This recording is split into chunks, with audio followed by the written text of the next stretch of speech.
Break के बाद एक बार फिर से आपका स्वागत है हमारे इस खास कार्यक्रम जिसका नाम है हम होंगे कामयाब। आज हम चर्चा कर रहे हैं कि 12वीं के बाद कौन कौन से सब्जेक्ट हैं जिनमें आप क्या क्या चीज़ें परस्यू कर सकते हैं आगे फ्यूचर में जाके आपका फ्यूचर ब्राइट रहे।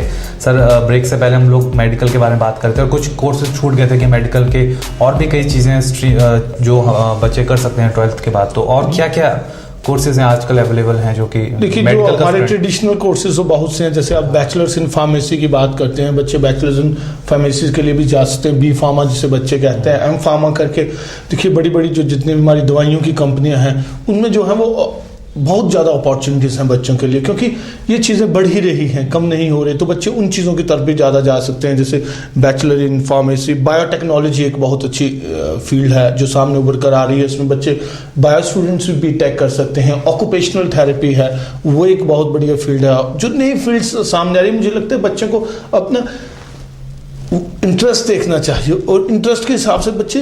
पर मैंने एक और प्रॉब्लम देखी है जो हमारी सोसाइटी में, हिमाचल में जो मैंने एक प्रॉब्लम देखी है, मुझे पेरेंट्स जो हैं वो केवल करियर काउंसलर्स के पास नहीं जाते। मुझे लगता है कि एक बार उन्हें करियर काउंसलर के पास जाना चाहिए, पूछना चाहिए कि उनका बच्चा कौन सी फील्ड में अच्छा कर सकता है। तो मुझे लगता है ऐसे समय में देखिए हर आदमी अपनी फील्ड का एक्सपर्ट है। आप अपनी फील्ड के एक्सपर्ट हैं, हम अपनी फील्ड के एक्सपर्ट हैं, हमारा कैमरामैन अपनी फील्ड के एक्सपर्ट हैं। लेकिन उसमें क्या है कि हम जब हर फील्ड के एक्सपर्ट बनने की कोशिश करते हैं तब गलती कर जाते हैं। अगर पेरेंट्स को लगता है कि उनका बच्चा किसी इस फील्ड में अच्छा कर सकता है तो एक बार तब भी उन्हें एक बार करियर काउंसलर से मिलना जरूरी है। वो उनसे मिल लेते हैं तो अपने बच्चे की फील्ड्स के बारे में, इंटरेस्ट के बारे में कुछ हमने पिछली बार भी डिस्कस किए थे। छोटे छोटे टेस्ट होते हैं जो बच्चों की हर चीज़ के बारे में बता सकते हैं। साइकोमेट्रिक टेस्ट मैंने आपको बताया था। पैरामेडिकल साइंसेज में जा सकते हैं, पैरामेडिकल साइंसेज में जा सकते हैं। लैब टेक्नीशियन के बहुत अच्छे कोर्सेज हैं। वो पहले वाली बात नहीं है कि बड़े छोटे से कोर्सेज होते थे, बड़े रिफाइंड कोर्सेज हैं। उन कोर्सेज से क्या है, बच्चे अपनी फील्ड में बहुत ही एक्सेल कर सकते हैं। और जो और बढ़िया कोर्सेज इसमें मैं आपको बताना चाहूँगा, मुझे इस कोर्स ने मुझे भी बहुत अट्रैक्ट करता है। जैसे बैचलर इन क्रिमिनोलॉजी, जिसमें क्रिमिनोलॉजी में आपके सब्जेक्ट्स जैसे फॉरेंसिक साइंसेज आता है। फॉरेंसिक साइंसेज में आप क्रिमिनल्स को पकड़ने में उनकी हेल्प करते हैं, जैसे आपके फिंगरप्रिंट्स, ये सब। तो ये सारी चीज़ें काफ़ी इंटरेस्टिंग सब्जेक्ट्स इसमें आते हैं। फॉरेंसिक्स भी इसी में है। फॉरेंसिक में BS इन माइक्रोबायोलॉजी। देखिए मेडिकल स्टूडेंट्स के लिए तो इतनी ज़्यादा अपॉर्चुनिटीज़ हैं आजकल, सिर्फ उन्हें एक्सप्लोर करना है। और बच्चे जो हैं वो एक्सप्लोर नहीं कर पाते, वो अपने आप को उसी जो सीमित दायरे में रखते हैं, जो मैं बहुत बार बोल चुका हूँ। बच्चों को चाहिए, स्टूडेंट्स को चाहिए, पेरेंट्स को चाहिए कि एक सीमित दायरे से बाहर निकल के देखें। उन्हें लगता है कि किसी और फील्ड में जाते हैं, पता नहीं उसमें जॉब अपॉर्चुनिटीज़ होंगी कि नहीं होंगी। अगर आप किसी भी फील्ड में अच्छा काम करेंगे तो jobs will welcome you like anything. पर आपको उस फील्ड में अच्छा काम करना है, अपने पूरे एफर्ट्स उसमें करने हैं। अगर आप एफर्ट्स करते हैं तो वो आपको पक्का उस फील्ड में सक्सेस मिलेगी। हाँ, ये जरूर है कि मतलब ये जरूर हो सकता है कि किसी फील्ड में कम लोगों की आवश्यकता हो और दूसरी फील्डों में ज्यादा लोगों की आवश्यकता हो, इतना जरूर हो सकता है। लेकिन बात वही है, in the end of the day आपको मेहनत करनी पड़ेगी। आप मेहनत करते तो आप हर फील्ड आपको बाहें खोलकर अपनी ओर बुलाएगी। हाँ जी। तो ये तो अभी तक हमने मेडिकल की बात की। सर मैं चाहूँगा कि थोड़ा नॉन मेडिकल के स्टूडेंट्स के लिए जो अपॉर्चुनिटीज़ है वो उस पर थोड़ा डिस्कस किया जाए। देखिए नॉन मेडिकल के जो स्टूडेंट्स हैं उनके लिए इंजीनियरिंग अपॉर्चुनिटीज़ तो सबको ही पता है। आईटी में काफ़ी अपॉर्चुनिटीज़ हैं। आईटी में बच्चे अच्छा कर सकते हैं, क्योंकि आजकल हमारा जो पूरी दुनिया है सॉफ्टवेयर्स पे, एप्स पे, इन चीज़ों पे काम कर रही है। तो आईटी में तो मैं कहता हूँ आज बहुत अपॉर्चुनिटीज़ है। अगर आप में वो कैलिबर है उस चीज़ पे काम करने का, किसी भी चीज़ पे आप रिसर्च कर सकते हैं, घंटों बैठ के आप काम कर सकते हैं, तो मुझे लगता है आईटी से बढ़िया उन बच्चों के लिए कोई फील्ड नहीं है जो क्रिएटिव ही हैं। साथ में क्रिएटिव होना भी बहुत ज़रूरी है। और बाकी अपॉर्चुनिटीज़ इंजीनियरिंग में तो हैं ही हैं हमारे नॉन मेडिकल के स्टूडेंट्स को। नॉन मेडिकल स्टूडेंट्स को जो सबसे बढ़िया अपॉर्चुनिटीज़ जो मुझे लगता है, डिफेंस सर्विसेज में बहुत बढ़िया अपॉर्चुनिटीज़ हैं। जैसे हमने पहले बात करे थे TS टेक्निकल एंट्री स्कीम के थ्रू वो इंजीनियरिंग कर सकते हैं फौज से, तो वो भी एक बड़ा लुक्रेटिव ऑफर रहता है उनके लिए। और जो नॉन मेडिकल स्टूडेंट्स हैं, जैसे वो एयरफोर्स में वो जा सकते हैं, एयरफोर्स में वो टेक्निकल फील्ड में जा सकते हैं, वो फ्लाइंग ऑफिसर्स बन सकते हैं, वो फ्लाइंग में जा सकते हैं। तो उस जगह भी नॉन मेडिकल स्टूडेंट्स के लिए बहुत सी अपॉर्चुनिटी। जहाँ भी टेक्नोलॉजी की बात आती है, ह्यूमन एफर्ट की बात आती, उस तरीके के ह्यूमन एफर्ट की बात, मशीनरी से रिलेटेड एफर्ट की बात आती है तो नॉन मेडिकल स्टूडेंट्स उस तरफ जा सकते हैं। और एरोनॉटिकल इंजीनियरिंग जो है वो बहुत उभर कर सामने आ रही है। अभी आप देख रहे हैं कि अगर हम 10 साल पहले की बात देखते तो हमारे इंडिया में इतनी फ्लाइट्स नहीं थी 15-20 साल पहले। अब जैसे जैसे फ्लाइट्स बढ़ रही हैं, जैसे जैसे हमारे पास ज़्यादा प्लेन्स आ रहे हैं, ज़्यादा से ज़्यादा कंपनीज इस फील्ड में आ रही हैं, तो उसमें एरोनॉटिकल इंजीनियर्स की डिमांड भी बहुत ज़्यादा बढ़ रही है। बिल्कुल, मैकेनिकल इंजीनियरिंग भी आजकल काफ़ी, क्योंकि बिल्कुल mechanical engineering is the mother of all engineering, क्योंकि वो तो वहीं से सारी इंजीनियरिंग जो है वो मैकेनिकल इंजीनियरिंग से ही बाहर आई है। हाँ, ये बात तो है। तो ये तो थोड़ा बहुत हमने नॉन मेडिकल के बारे में, और उसमें देखिए आप अगर आपको डिजाइनिंग में बहुत शौक हो तो भी आर्किटेक्ट भी वो बहुत आर्किटेक्ट भी बहुत बढ़िया फील्ड है। जो इंजीनियरिंग स्टूडेंट्स हैं उनके लिए तो जो नॉन मेडिकल के स्टूडेंट्स हैं उनके लिए तो उनके लिए भी बहुत वाइड अपॉर्चुनिटीज़ हैं, लेकिन वही है कि वो अपने इंटरेस्ट के हिसाब से उसको देखें, उसको एक्सप्लोर करने की कोशिश करें। और अगर आपको लगता है कि आप इंजीनियरिंग नहीं करना चाहते, ये नहीं करना चाहते, तो और भी काफ़ी फील्ड्स हैं। अभी मैं देख रहा था इंजीनियरिंग इन विंड एनर्जी। अच्छा, देखो, engineering in wind energy, engineering in sound technology, oceanology भी मैंने एक सुना। यस, इंजीनियरिंग ओशियनोलॉजी, वो उसमें देखते हैं कि हमारे ओशन अंदर से किस तरीके से एनर्जी पैदा की जा सके, और ये सारी ओर्स वगैरह जो है उसमें मिनरल एक सब नॉन रिन्यूएबल और नॉन रिन्यूएबल्स एनर्जीज होती है उसमें भी। और ये मेरे ख्याल से आने वाले समय में इन चीजों की डिमांड ज्यादा बढ़ने वाली है, मैं आपको बता दूं, क्योंकि देखिए, और मैं आपको बताना चाहूंगा, बीच में काटना चाहूंगा, जो engineering in BTech in renewable energy जो है ये सबसे पॉपुलर होने वाली आने वाले। वही मैं कह रहा हूँ, क्योंकि देखिए क्या है कि हम लोग फॉसिल फ्यूल्स का यूज कर रहे हैं आज की डेट में, इतना ज्यादा पेट्रोल का यूज कर रहे हैं, डीजल का यूज कर रहे हैं, और उससे क्या हो रहा है कि सर प्रदूषण बढ़ रहा है। सबको पता है ग्लोबल वार्मिंग बढ़ रही है, बहुत सारी चीजें हो रही हैं समाज में। तो वो जो फॉसिल फ्यूल जलते हैं तो ऑब्वियस बात है उससे। और एक प्रॉब्लम और है कि फॉसिल फ्यूल्स आने वाले 100-200 साल में उनकी कंजप्शन, क्योंकि कंजप्शन तो डेली हो रही है, डेली बेसिस पे आप देखिए अब हम लोग कितना पेट्रोल, कितना तेल निकाल लेंगे जमीन से, उसकी तो एक लिमिट है कि जमीन में कितना, क्योंकि उसको बनने में भी हजारों लाखों साल लगते हैं। और आपको पता होगा यही कारण है कि आज दुबई जो है इंफ्रास्ट्रक्चर पे ज्यादा फोकस कर रहा है, टूरिज्म पे ज्यादा फोकस कर रहा है। उनको लगता है कि बाय 2050 हो सकता है उनके फ्यूल्स सारे खत्म हो जाएं, उनके ऑयल वेल्स खत्म हो जाएं, तो सोर्स ऑफ इनकम तो उनको चाहिए। तो इसलिए देखिए आप दुबई में बढ़िया से बढ़िया बिल्डिंग्स आ रही हैं, पाम आइलैंड्स देख लीजिए, बुर्ज खलीफा देख लीजिए, तो इसलिए वो लोग जो है वो इंफ्रास्ट्रक्चर पे ज्यादा फोकस कर रहे हैं। इसी कारण जो इन कोर्सेज में अगर कोई जाएगा, जो शुद्ध ऊर्जा जिसको कहते हैं, जैसे सूरज की ऊर्जा से, जैसे आपके जो सोलर वेव एनर्जी, या जैसे सर ने बताया अभी wind energy, wave energy, ocean से एनर्जी, फिर जमीन के अंदर से भी वो निकलती है, नेचुरल गैसेस वगैरह, वो वाली। मतलब अगर इन चीजों के पीछे अगर बच्चा परस्यू करेगा तो आने वाले में फ्यूचर में वो एक समाज को भी बहुत अच्छा चीज दे के जा सकता है, और वो समाज के लिए बहुत अच्छा साबित हो सकता है। बिल्कुल चीजों में जाएगा। चलिए, तो ये और कुछ रहा तो नहीं सर जो नॉन मेडिकल के स्टूडेंट्स के लिए, अगर आपको कुछ याद आ रहा?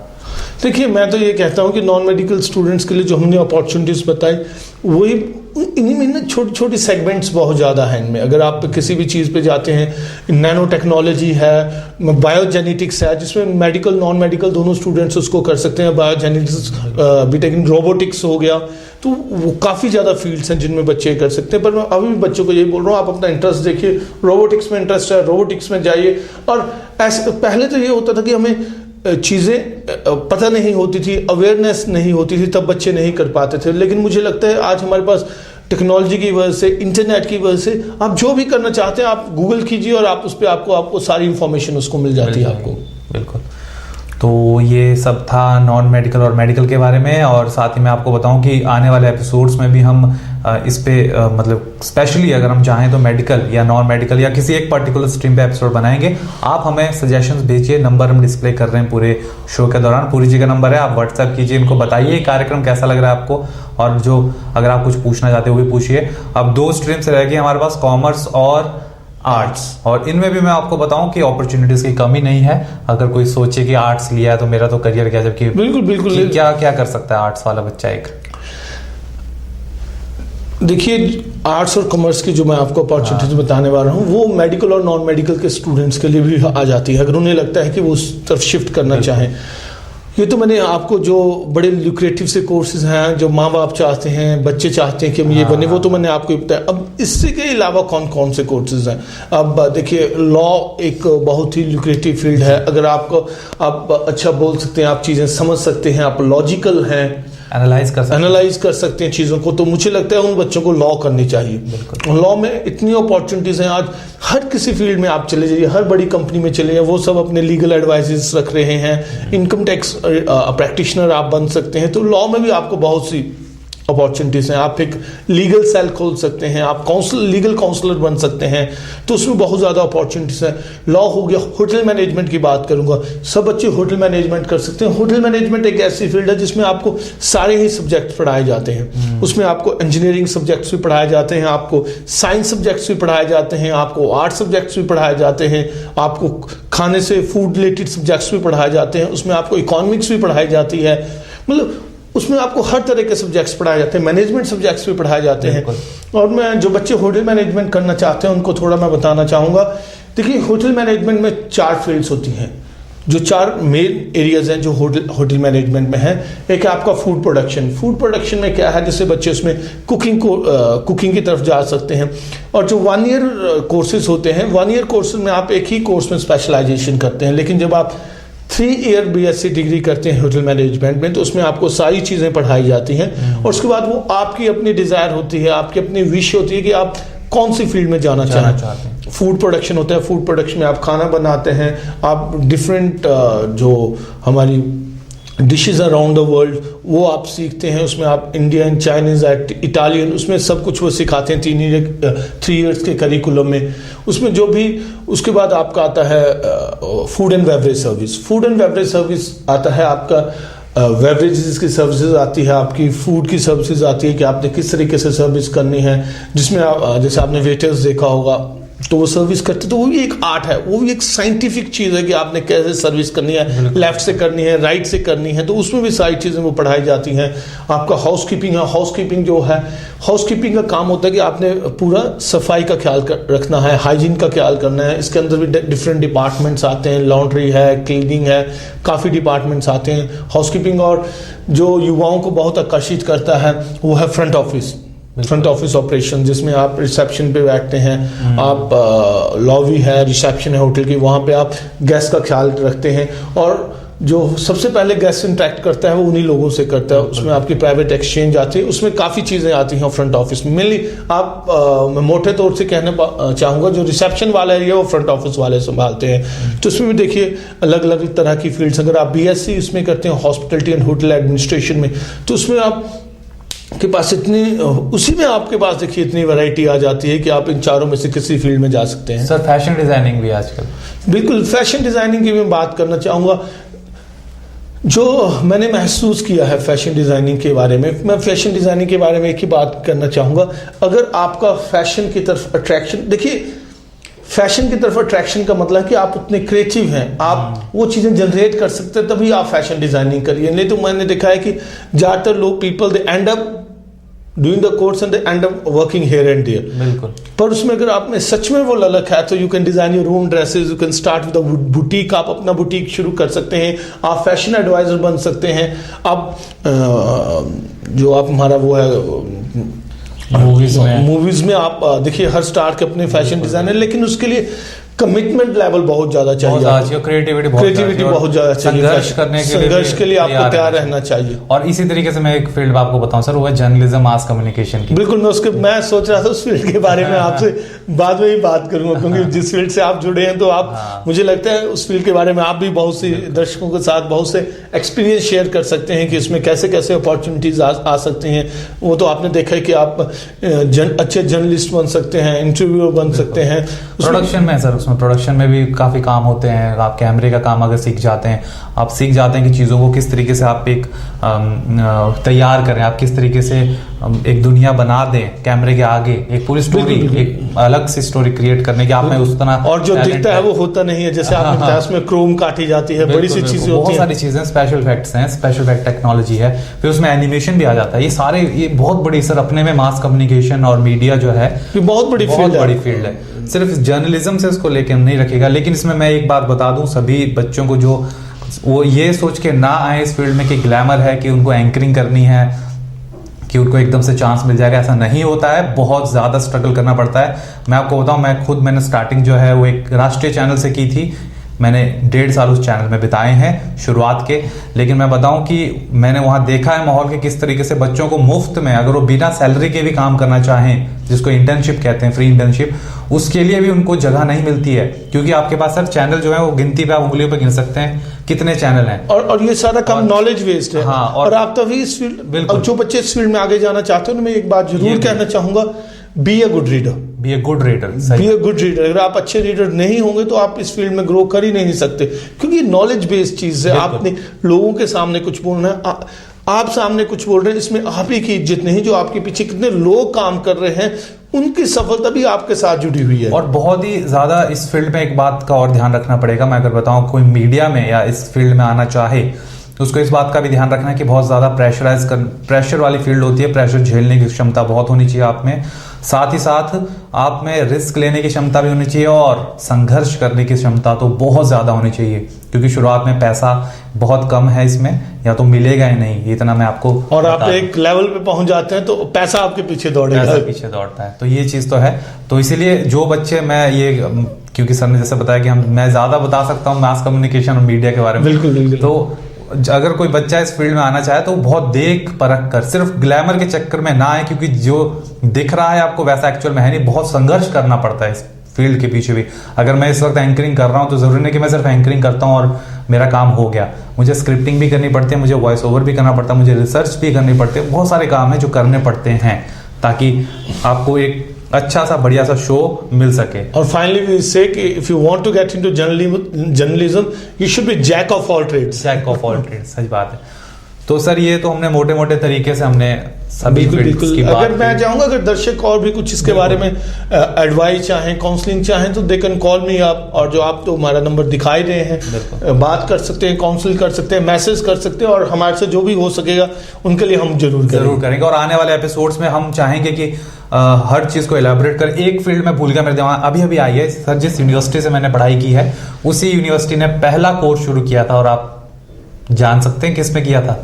वो किया था उन्होंने ज्वेलरी मैनेजमेंट में। बिल्कुल, ज्वेलरी डिजाइनिंग भी, ज्वेलरी डिजाइनिंग जो गहने पहनती हैं लड़कियां, जो इसमें देखिए ज्वेलरी डिजाइनिंग हो गया, आपका शू डिजाइनिंग हो गया। देखिए ये तो कोर्सेज हैं ही हैं। डिजाइनिंग कोर्सेज जो हैं वो तो आज बहुत ज्यादा चल रहे हैं, डिमांड में है। वो इसलिए डिमांड में है क्योंकि हर व्यक्ति आज अच्छा दिखना चाहता है। हर व्यक्ति अपने बारे में बहुत कॉन्शियस है कि हम अच्छा दिखें। और जो डिजाइनिंग कोर्सेज है वो इसलिए पॉपुलर हो रहे हैं क्योंकि हर व्यक्ति हर चीज को कस्टमाइज चाहता है। वो चाहता है अगर ये कोई चीज डिजाइन की गई है वो मेरे लिए ही हो स्पेशली। तो ज्वेलरी डिजाइनिंग हो गया, आपका शू डिजाइनिंग हो गई, ये सारे कोर्सेज तो आ ही रहे हैं। ठीक है, तो ये था आज का कार्यक्रम। और समय की पाबंदी रहती है हर समय हमारे पास, तो लेकिन आने वाले जो एपिसोड्स हैं उसमें हम कोशिश करेंगे कि आपको एक जो फील्ड है, अगर जैसे ज्वेलरी डिजाइनिंग है तो हम चाहेंगे कि पूरा शो उस ज्वेलरी डिजाइनिंग पर ही हम बनाएं। बिल्कुल बिल्कुल। या होटल मैनेजमेंट है तो पूरा शो होटल मैनेजमेंट बनाए, उसमें कॉलेजेस भी बताएंगे हम आपको कि किस तरीके से, और डिफरेंट कॉलेजेस हैं। तो आप एक चीज मैं आपको बता दूं कि अगर आप कुछ भी चाहें पूरी चीज से पूछना या इनके व्यूज लेना, या आपकी कोई समस्या है करियर से रिलेटेड, या कामयाब होना चाहते हैं, हमारे शो का जैसे नाम है हम होंगे कामयाब, तो आपको राह नहीं मिल रही है तो आप जो नंबर हम डिस्प्ले कर रहे हैं शो के दौरान उस पर आप कांटेक्ट कर सकते हैं पूरी जी से। जब शो खत्म होगा उसके बाद भी एक नंबर दिखाया जाएगा, वो वही नंबर होगा जो शो के दौरान दिखाया जा रहा है, और उस पर आप कांटेक्ट कर सकते हैं पूरी जी से। इस शो को देखने के लिए बहुत बहुत शुक्रिया, और फिर मिलेंगे हम किसी एक नए टॉपिक के साथ। बहुत बहुत शुक्रिया आपका इस शो को देखने के लिए।